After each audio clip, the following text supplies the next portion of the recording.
के आया, लेकिन किसी सन्यासी के पास इतना तप न हुआ जो कि किसी गृहस्थ को पैदा कर दे, या कोई अपने बच्चा पैदा कर ले अपने लिए, अपना चेला बनाने के लिए। वो भी गृहस्थ के यहाँ से ही उसका चेला है। तो सब कुछ गृहस्थ के यहाँ से ही चलता है। और कुछ महात्मा गृहस्थियों को ही कोसते हैं, तो गृहस्थी दूर बैठे, आपका सामान तो प्रिय है, फिर आपको समझना चाहिए गृहस्थ आश्रम ही सबको चलाते हैं। धन्य है गृहस्थ आश्रम, क्योंकि दोनों जरूरी है, सुख और दुख दोनों जरूरी है। अगर दुख ना हो तो सुख का पता नहीं चले, हानि ना हो तो लाभ का पता नहीं चले, अपजस ना हो तो जस का पता नहीं चले, अगर भोगी ना हो तो जोगी का पता कैसे चले। जोगी भी जरूरी है, भोगी भी जरूरी है, हानि भी जरूरी है, लाभ भी जरूरी है। लेकिन मैं एक बात बताता हूं कि जो जहां है वही ठीक है, वही आनंद लीजिए। किसी की नकल करने की कोशिश मत करिए कि भैया मैं भी साधु बन जाऊं, जो साधु है मैं भी गृहस्थ में चला जाऊं। नकल नहीं करनी चाहिए। एक बार नकल राजा अकबर को भी बोला, बिरबल इधर आओ। बोले हाँ। बोले मैं तो राम से भी बड़ा राजा हूं, उनका तो अयोध्या भर राज था। बोले हाँ। बोले क्या मेरी रामायण नहीं लिखी जा सकती है? बोले हो जाएगा, लेकिन बड़ी खर्चा है महाराज। बोले कितना? बोले 1 लाख मुद्रा है। कौन पूछता है? दे दो इसको 1.25 लाख मुद्रा है। बोले और सुनिए, 1 साल का समय लगेगा, 1 साल तक मैं आऊंगा नहीं, मुझे टेलीफोन कर सकते आप। बोले कोई बात नहीं, 1 साल के बाद आओ, मेरा भी चर्चा पूरा देश दुनिया में होने लगेगा। 1.25 लाख मुद्राएं लिया, वो घर गया, पत्नी को कहा सुनो आज तक मुझे छुट्टी को दिन मिलता नहीं था, 1 साल का छुट्टी है, चलो सब देश घूम के आते हैं। और मुद्राएं भी आया हुआ है। तो आराम से बिरबल जहां जहां जाना था, तीर्थ धाम दुनियादारी को दान दुनिया करना था, सब किया। और जिस दिन 1 साल हुआ उस दिन इससे भी बड़ा मंत्र सजाया गया, बड़े बड़े राजाओं को निमंत्रण दिया गया कि आज भाई मेरे किताब का रामायण का विमोचन होना है। तो वो भी सोचे कि भाई बहुत बड़ा ग्रंथ लेके बैलगाड़ी किसी होती पर आता होगा, लेकिन वो हाथ मिलाते हुए बिरबल एकदम मंच पे पहुंचा। बिरबल इधर आओ। बोले क्या हुआ? तैयार हो गया? बोले हो गया, बस 1 लाइन लिखना है, आप बोलेंगे मैं लिख दूंगा। बोले क्या? बोले वहां सीता का हरण रावण ने किया था, यहाँ बेगम का हरण कौन करेगा? बोले क्या बात करते हो? कोई हाथ लगाए मैं उसका हाथ कटवा लूं, कोई बेगम की तरफ आंख दिखाए उसका आंख निकलवा लूं? बोले वो तो लिखना पड़ेगा। बोले बंद करो, ये ठीक बात नहीं है, इसमें तो पूरा बेइज्जती हो जाएगी मेरी। बोले बंद करो। बोले और कौन ग्रंथ है बड़ा? बोले महाभारत। बोले महाभारत में सब लफड़ा बुलना ना, उसमें तो किडनैप का लफड़े नहीं, अपहरण का लफड़े नहीं है, लेकिन इसमें ज्यादा खर्चा है महाराज। बोले कितना? बोले 2 लाख स्वर्ण मुद्राएं और 2 साल समय। बोले कोई बात नहीं, 2.5 लाख ले जाओ, कौन पूछता है इसको। दे गया। और जो देश बचा हुआ था वो सब घुमा 2 साल में आराम से, लंबी छुट्टी पर एकदम बच्चों के साथ, पूरा एकदम हनीमून मना नहीं पाए थे, बिरबल को मनाए 2 साल के, चकाचक पैसा से 2 साल के बाद आए। इस बार आयोजन नहीं रखा, पहले देख ले भैया तब आयोजन रखे, एक बार गलती हो गई है। बोले क्या हो गया? बोले हो गया, 2 लाइन लिखना है बस पूरा हो जाएगा। बोले क्या लिखना है? बोले द्रौपदी के 5 पति थे, एक तो आपका नाम लिख दिया, 4 नाम किसका लिखना है वो बताइए, लिख दूंगा, पूरा हो गया। मारूंगा, क्या बात तू करता है, तो बेवकूफ है क्या? मेरी पत्नी बेगम के 5 पति होगा क्या है? बोला यार ये सब बंद कर दो, ये सब ठीक नहीं है, जो जिनका है उन्हीं के लिए ठीक है। इसीलिए क्या है, कभी कभी नकल नहीं करना पड़े, जहां है वही आप नकल नहीं, किसी और का नकल मत करिए, क्योंकि आप अपने में एक्सपर्ट हैं, आप अपने कार्यों में एक्सपर्ट है, कोई दूसरे कार्य में एक्सपर्ट है, उसको उसका काम करने दीजिए। हाँ कई बार ऐसा होता है, जब नकल करने चल देते हैं। कौआ को भी एक बार ऐसा लगा, कौआ को लगा, कौआ सब जाने लगा, कोयल पूछा कहाँ जा रहे हो भैया? बोले इस देश में मेरा संगीत को कोई पहचान नहीं पा रहा है भैया, इतना बढ़िया मैं संगीत देता हूँ, कोई पहचान नहीं पा, जिसके जाता हूँ पत्थर मार के उड़ा देता है। उसने कहा कि भैया ये गुरु जी हैं, वो बड़े पहुंचे हुए हैं और तू जाओ से मिल, तेरा कल्याण कर देंगे। बोले ये भी ठीक है, और रंग काला का काला, बड़ा समस्या है इससे। मुझे गुरु जी के पास गए, गुरु जी बोले कि भाई कर दूंगा, तू क्या बनना चाहता है? बोले मैं तोता बनना चाहता हूँ, बड़ा 2-2 कलर होता है, मिठू मिठू लोग करते हैं, घर में पालते हैं, बड़ा अच्छा लगता है, मुझे तोता बना दीजिए। बोले लेकिन पूछ तो ले तोता से, जिसको तोता है वो क्या खुश है? अगर वो खुश है तुझे भी बना देंगे, मेरे पास ये विद्या है। वह गया तोता को खोजने, पेड़ में 2-3 बार अमरूद वाले खोजा, मिला ने 3-4 बार खोजते खोजते मिला। बोला तोता भैया क्या तुम खुश हो? बोले खास खुश हूं मैं, तुम 3 बार 4 बार घूमे तो पता चले मैं इसमें बैठा हुआ, जैसा पत्ता का कलर वैसा मेरा कलर पता ही नहीं चलता मुझे। बोले मेरे पास एक गुरु मिल गया है, वो जो चाहो बना देता है, तुम दुखी हो तो चलो मेरे साथ। वो भी गया, बोला गुरुजी ना तोता तो मुझे नहीं बनना भैया, ये तो खुद दुखी बहुत है और ये भी कुछ बनना चाहता। बोले क्या बनना चाहता? बोले हंस बना दो ना, हंस बना दो। तोता ने भी कहा कौवे ने, बोला हंस से पूछ तो लो, हंस पूछे कि नहीं? बोले नहीं हंस के पास बड़ी पावर होता है, दूध का दूध पानी का पानी कर देता है, बड़ी नाम है हंस। बोले जा फिर वही बात हंस से पूछ ले। हंस के पास गया, पानी में हंस से मिला, हंस से कहा तू खुश है अपने जीवन से?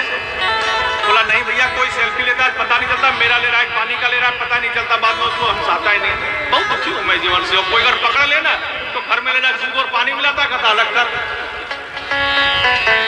बड़ी समस्या है मुझे इस जीवन से, मैं जीवन को बदलना चाहता हूं, बहुत दुखी हूं। बोले मेरे पास एक गुरुजी मिल गया है, वो बदल देता है। अब तीनों गुरुजी के पास, बोले गुरुजी हंस भी बड़ा दुखी है। तो हंस से बोला क्या बनना चाहते हो? अरे मोर बना दे। भगवान कृष्ण कन्हैया भी मोर के पंख को लगाते हैं। क्या है जब नाचती है तो गाड़ी घोड़ा ट्रेन पर सब सेल्फी लेने लगते, फोटो लेने लगते हैं, मोर बना दे। बोले चलो मेरे पास गुरुजी, तीनों गुरुजी के पास। गुरुजी ने कहा एक बार मोर को जाके पूछ तो ले कि वो खुश है कि नहीं है। तीनों फिर मोर के पास गया, कहा कि मोर राजा क्या आप खुश हैं? मोर ने कहा कि भैया आवाज कुछ आ रही है तुम्हें? उसने कहा आवाज तो आ रही है। बोले क्या? बोले ये शिकारी हैं, आ रहे हैं, ये मुझे पकड़ लेंगे, मार तो नहीं सकते क्योंकि राष्ट्रीय पक्षियों में मेरी एक पंख नोच लेते हैं और बाजार में बेचते हैं। कितना दर्द होता होगा तुम एहसास कर सकते हो, इसलिए मैं भी बदलना चाहता हूँ।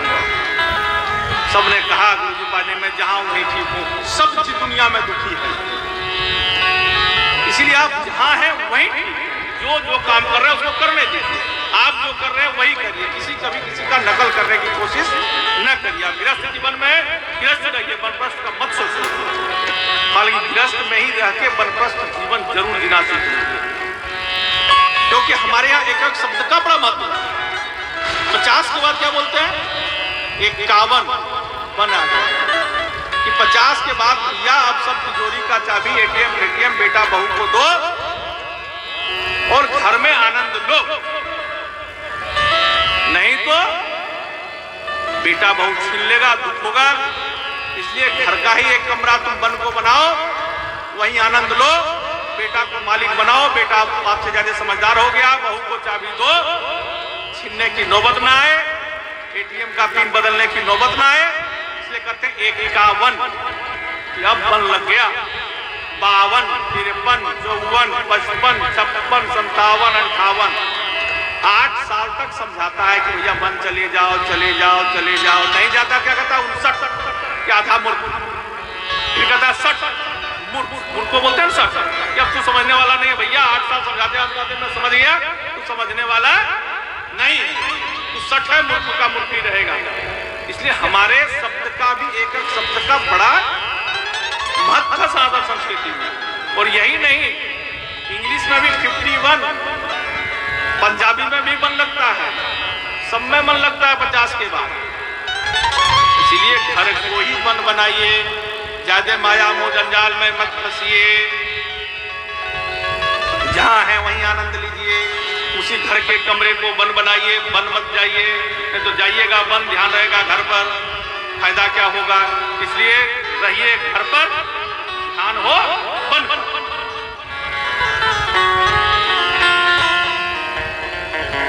तो यहां से भगवान राम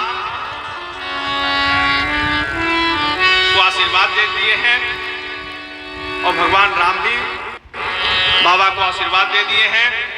तुम सब भांति परम हितकारी, आज्ञा सिर पर ना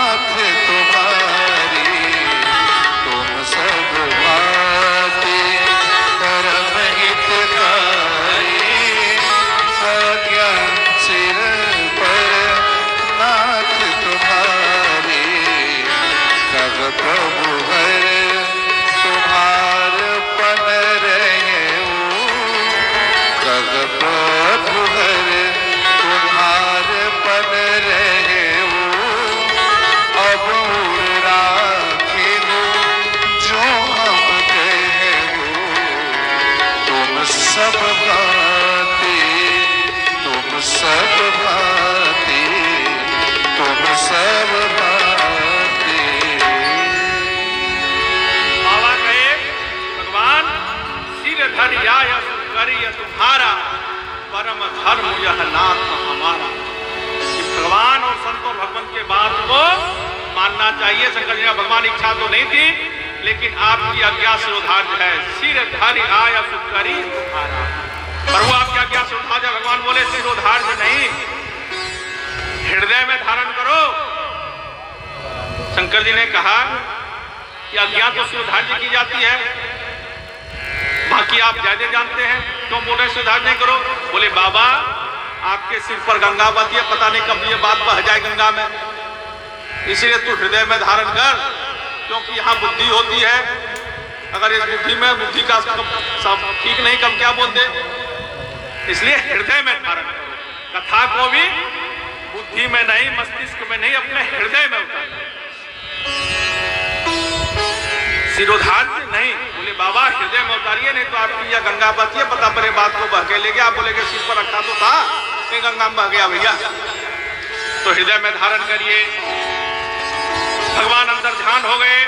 शंकर जी ने सप्तऋषियों को बुलाया है और सप्तऋषियों ने भगवान का आदेश सुनाया है कि भगवान का आदेश है कि भैया मुझे पार्वती जी से विवाह करना है, लेकिन एक बार ये तो देख के आइए पार्वती जी की इच्छा क्या है। पार्वती जी ने भगवान का परीक्षा लिया था, तो एक बार आप भी परीक्षा लेके आइए। सप्तऋषि को आदेश दिया है। सप्तऋषि जी चले हैं, गए हैं तो लगे कैसे जैसे कोई प्रतिमा खड़ी, तपस्या की मूर्ति खड़ी कर दी है। और जाते ही सप्तऋषियों ने मन ही मन प्रणाम किया है और पूछा है कि आप क्या चाहते हैं। बोले गुरु जी मैं शिव को अपना पति के रूप में, शिव को अपना पति चाहता हूं। बोले सही कहा गया है, पत्थर की बेटी पत्थर की तरह बुद्धि होगा। अरे शिव को कौन बना चाहता है जिसके पास न घर न मकान न गाड़ी न घोड़ा न कपड़े न खाने पीने न कोई रोटी रोजगार न व्यापार न कोई अड़ोसी न कोई पड़ोसी न चाची न मौसी माता पिता, अरे कुछ नहीं है उसको क्यों बना? उसके लिए कौन तपस्या करने का काम है? हम लोग कई वर्षों से विवाह के लिए लड़की ढूंढ रहे हैं, कोई नहीं दिया इलाका में, और तुम तपस्या कर रही हो इसलिए करता है। पत्थर की बेटी पत्थर ही होती है और तेरी पर्वत जैसी बुद्धि हो गई है। सप्तऋषि बहुत समझाए। बोला ये कौन बोला था तुमको? बोले नारद जी बोले थे हमारे गुरु जी। बोले भैया जिसको गाड़ी चलाने आता है वही गाड़ी सिखाएगा, जिसको मोटरसाइकिल चलाने आता है वही सिखाएगा, जिसको कैमरा चलाने आता है वही कैमरा सिखाएगा। बाबा का कभी विवाह हुआ है घर बसा है, जो घर बसाने सिखाएगा? नारद दोनों विवाह किए हैं, वो घर बसाने वाले सिखाएगा? अरे बिटिया तुम ऐसा क्या प्रतिज्ञा ले लिया? किस नारद जी के चक्कर में पड़ गए? जब नारद जी नाम याद हो जोर से हंसे कि बताओ जिसने अपना घर ही नहीं बसा पाया आज तक, वो आपको घर बसाने के लिए रास्ता बता रहा है। जो आज तक दिल्ली नहीं गया वो दिल्ली का रास्ता बता रहा है। सुनत बचन भी से गिरी संभव तब दे, नारद कर उपदेश सुने कहूं बसेऊ की सुगे। अरे तुमने कभी सुना है कि नारद जी ने कभी किसी का घर बसवाया है? तुमको मालूम नहीं है कि नारद जी जहां जाते हैं उसी का घर उजाड़ देते हैं। तुमको बोलो उदाहरण दूं, नारद जी दक्ष प्रजापति का घर उजाड़ दिया। वो अपने बेटे को जन्म देते थे और ये वैराग्य दिला देते थे, इसलिए इनको श्राप दे दिया। हिरण्यकश्यप का घर उजाड़ दिया, चित्रकेतु का घर उजाड़ दिया और इन लोगों का घर तो चौपटे कर दिया, बापे को मरवा दिया। ऐसा बेटा को उपदेश दिया, जिसके घर चले जाए उसी का घर उजड़ जाता है। और अब देखो तेरे घर आ गए। नारद सिख जे सुनहि नर नारी, अवसी मोहित जी भवन भिखारी। नारद सिख सुनहि